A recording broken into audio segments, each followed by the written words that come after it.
कि नहीं भैया वो ऐसा बोल रहा है, वो ऐसा, कि अभी मैं 2 दिन पहले एक पास्टर है, शायद वो हमारे पास्टर जी के साथ उन्होंने कोई उनकी वीडियो डाली थी। मुझे नहीं पता था कि उन्होंने कौन-सी वीडियो डाली थी और क्या उनका विषय था, मुझे नहीं पता है। बस जैसा कि वो अपना वीडियो में बता रहे थे कि मुझे बोला गया वीडियो हटाने के लिए, मैं हटाने ही वाला था। पता नहीं क्या-क्या उल्टे-पुल्टी बातें बोल रहा था। लेकिन यहाँ तक तो जो बातें बोल रहा था, मैं हटाने जा रहा था या नहीं हटाने जा रहा था, यहाँ तक तो चलो ठीक था।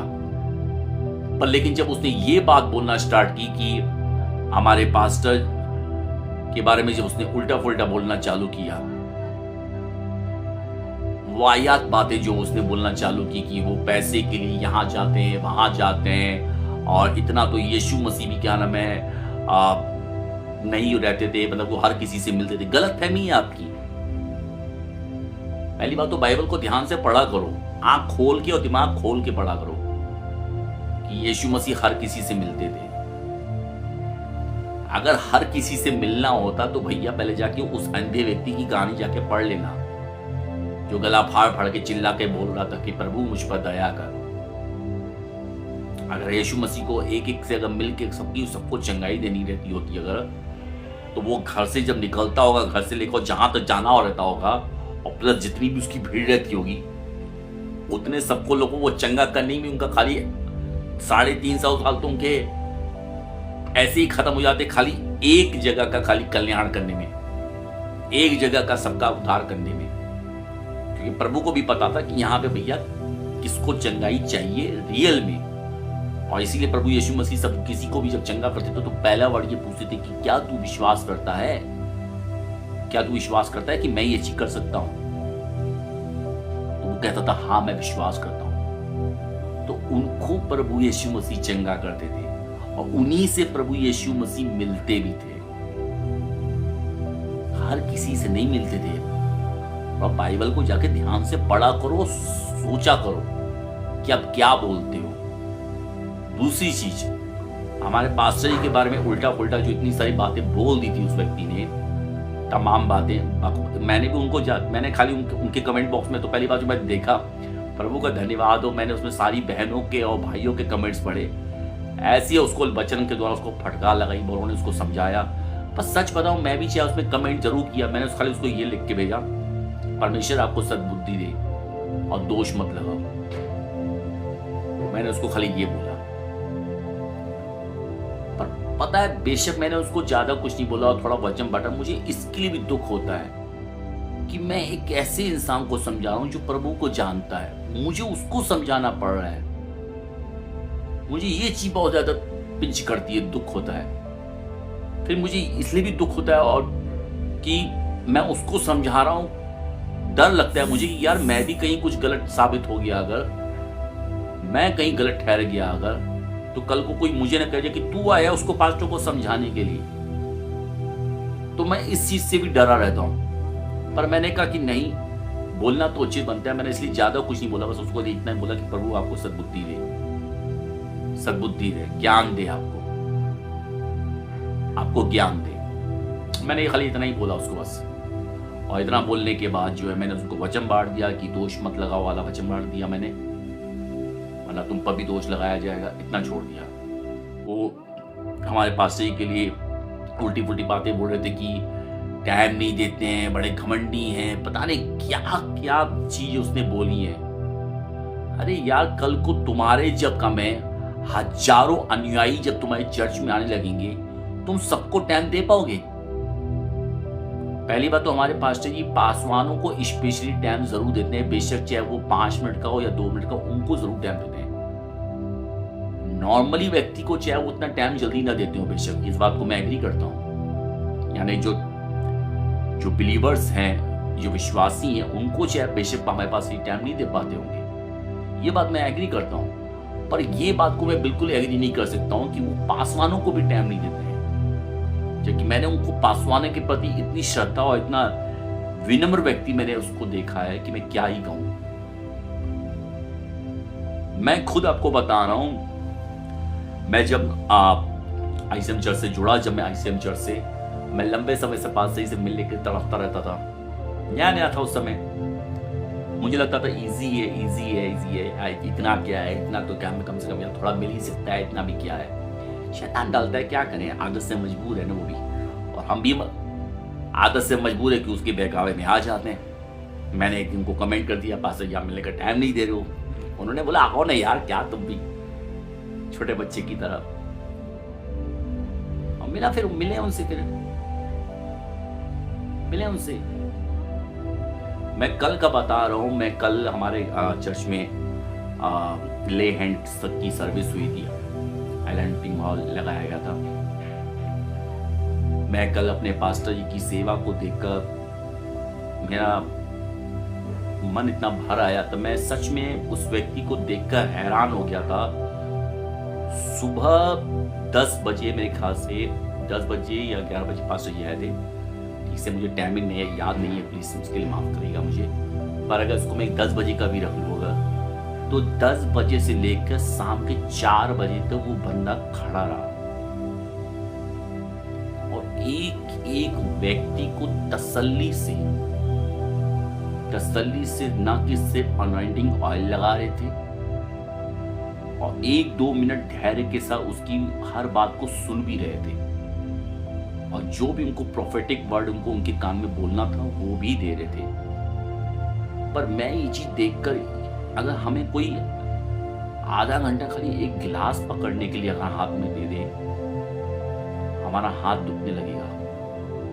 6-7 घंटे एक व्यक्ति एक ही जगह पे खड़ा है और हजारों को तेल लगा रहा है। मैं देखकर बिल्कुल दंग रह गया ये चीज का, और मैं ये चीज सोचने लगा, कल्पना करने लगा कि अभी तो हमारा चर्च मतलब है अच्छा खासा है, लेकिन अब जो प्रभु हमें हमारा जो चर्च देने जा रहा है इसमें लाखों की संख्या में लोग आएंगे, और तब जब पास्टर जी ऐसे ले हैंड की सर्विस करेंगे, ओ माय गॉड। मैं यही कह रहा था, प्रभु मेरे हमारे पासवान को आप इतना सामर्थ्य, इतना बल दीजिएगा आप कि वो इस सेवा को शिद्दत से और भी करने पाए, और भी ज्यादा शिद्दत से करने पाए। मैं सच बता रहा हूं, मैं बिल्कुल हैरान रह गया था उनका ये चीज देखकर, बिल्कुल हैरान रह गया था। तो कहने का मतलब है, एक व्यक्ति इतनी शिद्दत से हर चीज कर रहा है, और एक बारी मैं अपने पास्टर पर बिल्कुल घमंड करता हूं। मुझे अपने पास्टर पर बिल्कुल घमंड है मुझे इस बात का कि वो मेरा पास्टर है। घमंड है मुझे इस बात का, मैं सच बता रहा हूं, मुझे अपने पास्टर अरुल पर घमंड है कि वो मेरा पास्टर है, और वो इसलिए घमंड कर रहा हूं मैं कि उनको मैंने एक बार नहीं, कईयों बार, मतलब मेरे को 3 साल होने वाले, 3 साल या 3.5 साल होने वाले शायद, ठीक से याद नहीं, 2023 में जुड़ा था मैं।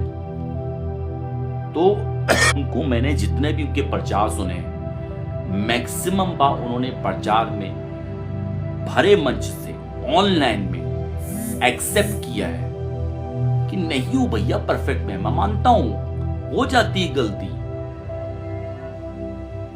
और सॉरी बोलने से ही बंदा नहीं हिचकिचाता है। मैंने खुद देखा है, अभी बीते दिनों कुछ टाइम पहले की बात है कि मैंने भी उनके लिए कुछ बात के लिए किसी फैमिली के साथ में बैठा था, और कोई फैमिली मुझे बता रही थी कि पास्टर जी हमारे पास्टर जी ने किसी चीज में उनका सपोर्ट नहीं किया था। मैं वो फैमिली का नाम नहीं लेना चाहूंगा। मैंने भी बाद में उसकी उस चीज में हाँ मिला ली, और भी 1-2 शब्द उसमें ऐड कर दिए थे। और 1-2 शब्द ऐड करने के बाद जो है, हालांकि जिस फैमिली को मैं बोल रहा था उसमें से एक बेटी ने मुझे मना भी किया कि चाहिए भैया इस टॉपिक को या तो छोड़ देते ना, लेकिन फिर भी मैं बोलता रहा। और उसके बाद क्या बोलते हैं कि मेरे घर में भी किसी व्यक्ति ने बोला, घर वालों ने भी बोला कि आप इस टॉपिक पे मत बात करो, पर मैं एक जिद पे अड़ गया कि मैं गलती क्या बोल रहा हूँ, पास्टर को ऐसा नहीं करना चाहिए था। यही होता है, शैतान हमें कब गिरा देगा हमें नहीं पता चलता। अंदर से पवित्र आत्मा भी मुझे बोल रही थी, मनीष चुप हो जा। मैं नहीं चुप हो रहा था, मैं बोलता चला गया। करीब 10-15-20 मिनट बोला मैं, उसके बाद चुप हो गया, तब जाके चुप हुआ मैं। और अपना हम लोग रात को डिनर किए, डिनर करने के बाद जब सोए, रात को भी जब मैं प्रार्थना किया था तब भी पवित्र आत्मा मुझसे बोली तू गलत बोला है, सुबह जब मॉर्निंग हुई और जब मैंने अपना सोशल मीडिया में खोला और रैंडमली मेरे पास परमेश्वर का वचन पहुंचा, एकाएक वचन पहुंचा और ऐसी तड़ाक से थप्पड़ पड़ी मुझे परमेश्वर की। और मैं तुरंत ही परमेश्वर के आगे सरेंडर कर दिया, प्रभु मुझसे गलती हो गई, मुझसे गलती हो गई। बेशक जिस फैमिली ने पास्टर के बारे में मुझे ये बात बोली कि उनका किसी चीज में उनका साथ नहीं दिया था, विभिन्न रीजन होंगे, मुझे नहीं पता है कि उनका उस विषय पर उन्होंने पास्टर ने उनका क्यों नहीं ध्यान दिया था। ये भी तो हो सकता है कि पास्टर को उसके बारे में नॉलेज ही ना हो कि वो व्यक्ति इस प्रॉब्लम से वो व्यक्ति उस प्रॉब्लम से गुजर रहा है। दूसरा ये भी एक हो सकता है कारण कि शायद पास्टर को पता हो लेकिन वो फिर भी इसलिए उसमें सपोर्ट नहीं करना चाह रहे हो, क्योंकि एक होता है ना कि आप उंगली पकड़ाओगे तो बहुत से लोग गला पकड़ लेते हैं, आदत न पड़ जाए। तो वो ये भी चाहते होंगे कि आप मेरे ऊपर भरोसा रखने से बेहतर है कि आप परमेश्वर के पास जाओ। कई कारण हो सकते हैं और उन कारणों को बिना जाने मैंने उनके ऊपर उंगली उठा दी, जिसका मुझे पवित्र आत्मा ने गाइड किया और मैं डायरेक्ट उनके पास गया। मैंने उनसे माफी मांगी। उन्होंने भी मुझसे बोला कि मनीष ब्रदर, आपने जब प्रभु से माफी मांग ली तो मुझसे मांगने का तो कोई मतलब ही नहीं बनता है। तो मैंने बोला नहीं पास्टर जी, ये चीज गलत है। जिसके खिलाफत अगर मैं बुरे शब्द बोल रहा हूं, ठीक है, उसकी गैर मौजूदगी में, तो भला उससे क्षमा मैं मांगने के लिए खुदा मुझसे खाली क्षमा मांग के पीछे हट जाऊं। ये तो कहीं ना कहीं सेल्फिश वाला काम हो गया ना कि बेटा बुराई तो करो 50 लोगों के सामने और जब क्षमा मांगने की मांग जाए तब खाली प्रभु का उंगली पकड़ लो। तो ये तो गलत बात है। किसी को नीचा करने के लिए जब तुम भीड़ इकट्ठा कर रहे हो तो किसी को ऊंचा उठाने के लिए भी तो उसके समक्ष जाओ ना। मैं उनके पास गया, वो इतने विनम्र इंसान हैं, उन्होंने गले लगाया मुझे, आप विश्वास करोगे, गले लगाया। बोला नहीं मनीष ब्रदर कोई बात नहीं, हो गया। हालांकि बस उन्होंने खाली मुझे एक बात बोली कि देखो मनीष ब्रदर, आपका जूता और मेरा जूता एक साइज का नहीं है। आपका जूता मेरे पैर में नहीं आ पाएगा, मेरा जूता आपके पैर में नहीं आएगा। और यही बात कल मैंने उनकी देखी, कल उनकी सेवा को, ले हैंड की सर्विस को पहले भी मैंने कई बार देखा, लेकिन कल जब मैंने गहराई से क्योंकि देखा मैंने, तो मैं दंग रह गया। मैं उस इंसान को, मैं ये चीज देखकर बिल्कुल दंग रहेगा कि यार क्या है ये व्यक्ति। लेकिन हाँ, मैं एक चीज कहूंगा, बेशक वो इसी सेवा को कर रहे थे, लेकिन मैंने एक चीज जानता हूं कि वो ये चीज को इसलिए भी कर पा रहे थे क्योंकि पवित्र आत्मा का, परमेश्वर का हाथ उनके सर पर है। परमेश्वर का पवित्र आत्मा का हाथ उनके सर पे है। इसीलिए जहां हमसे इम्पॉसिबल होने लगता है कोई काम, परमेश्वर हमें सामर्थ्य देता जाता है और वो कब पॉसिबल में बदल जाता है हमें पता नहीं चलता है।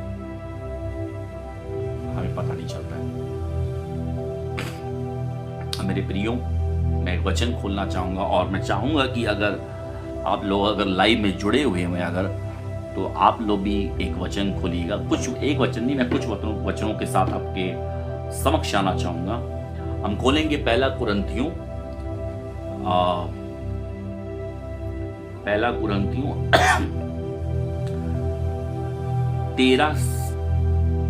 13 का अध्याय 13 1 से लेकर 8 तक पढ़ेंगे, लेकिन पहले हम 1 से लेकर 3 तक पढ़ेंगे।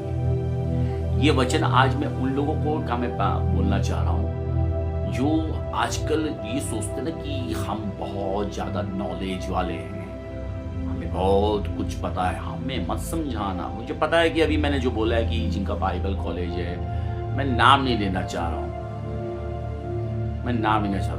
मुझे पता है कि शायद वो मेरे भी वचनों में कुछ न कुछ कमी निकालेगा। भैया एक चीज याद रखो, वचन दो धारी तलवार है। बेशक आप मेरे में कोई ना कोई कमी निकालोगे, मेरे वचन में, मेरे प्रचार में, मेरी तमाम चीजें में, क्योंकि आपका काम ही है कमी निकालना। तो कमी निकालने वाले व्यक्ति को कमी ही नजर आएगी। जैसे हम अपने पास्टर के पास जब गया तो मेरी उस कमी को भी उसने इग्नोर कर दिया। उसने मुझे ऊंचा उठाया जब मैं नीचे गिरने का। और एक और चीज मैंने कल बहुत गजब की चीज देखी पास्टर जी की। कल मैंने पास्टर जी का, जब पास्टर जी किसी को ऑयल लगा रहे थे और जब ऑयल लगाए तो पवित्र आत्मा की जो सामर्थ थी वो एक व्यक्ति के ऊपर इस तरह से गिरी कि वो पास्टर जी जब तक उसको कान में बोल ही रहे थे कुछ प्रोफेटिक वर्ड और ऑयल लगाए थे, वो बिल्कुल गिरने वाला था। और पीछे से जो अशियर्स था वो कहीं और उसका ध्यान कुछ सेकंड के लिए भटक गया और तुरंत पास्टर जी ने फटाक से उनका हाथ पकड़ लिया, तुरंत फटाक से उनका हाथ पकड़ लिया। मैं ये चीज जब दूर से मैं बैठ के उनका देख रहा था तो मैंने कहा सच में एक सच्चा अगुआ जो होता है ना वो ऐसे ही होता है, वो अपने अनुयायियों को गिरने नहीं देता है, वो थाम लेता है, थाम लेता है। ऐसे ही मैं भी जब गिरा, मुझे अपनी गलती का एहसास हुआ, तो उन्होंने मेरे ऊपर 10 बातें, वो चाहते तो मुझे बोल सकते थे, एक से एक बातें बोल सकते थे, बहुत कुछ बोल सकते थे अगर चाहते तो, कि मनीष ब्रदर आप तो काम भी नहीं करते हो, घर पे सारा दिन बैठे रहते हो, आपको क्या पता, ये वो कुछ भी बोल सकते थे।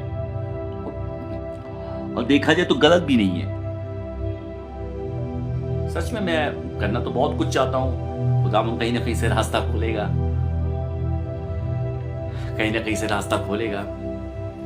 तो मुझे बहुत कुछ बोल सकते थे लेकिन उन्होंने एक शब्द नहीं बोला, उन्होंने मुझे गले लगा के माफ किया मुझे। और उन्होंने एक चीज, मुझे कुछ बातों के लिए मुझे उन्होंने शिक्षा भी दी। बोला मनीष ब्रदर हमें एक चीज का हमेशा ध्यान रखना चाहिए, हम अपने कैरेक्टर से प्रेजेंट किसको करना चाह रहे हैं, खुद को या प्रभु यीशु मसीह को।